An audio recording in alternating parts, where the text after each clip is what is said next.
ន្តិភាពប្រៀបសដំណាងដែលជាផងតាងសំអិតសំអាងដូចប្រាំង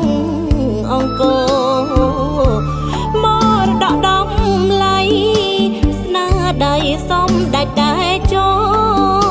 កលបុត្រកូនខ្មែរលេចធ្លោក្រោមជំនោច័ន្ទពេញបរមីមាតុភូមិកំសត់ជួចាត់សង្គ្រាម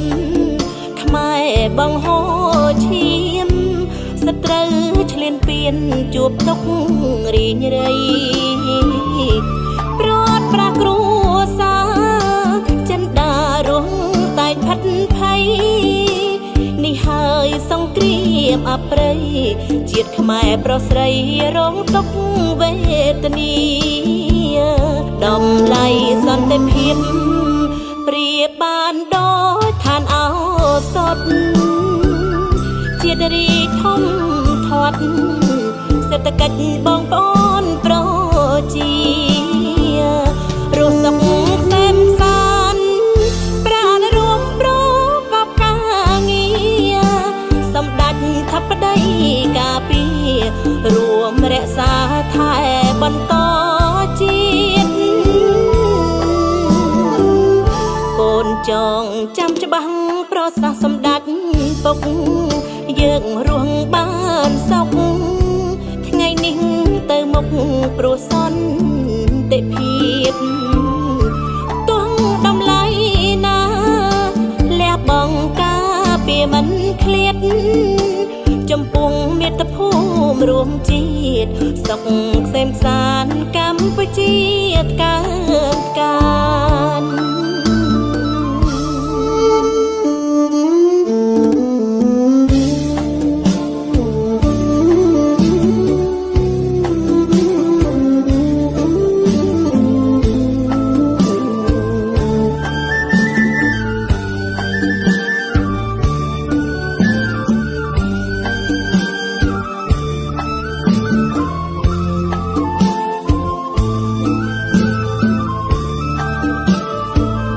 តម្លៃសន្តិភាព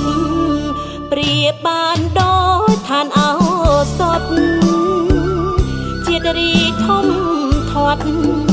សេដ្ឋកិច្ចបងប្អូនប្រជារស់សុខសែនសានប្រាណរួមប្រកបការងារសម្ដេចធិបតីការពាររួមរក្សាថែបន្តជាតិកូនចងចាំច្បាស់ប្រសាសន៍សម្ដេចពុក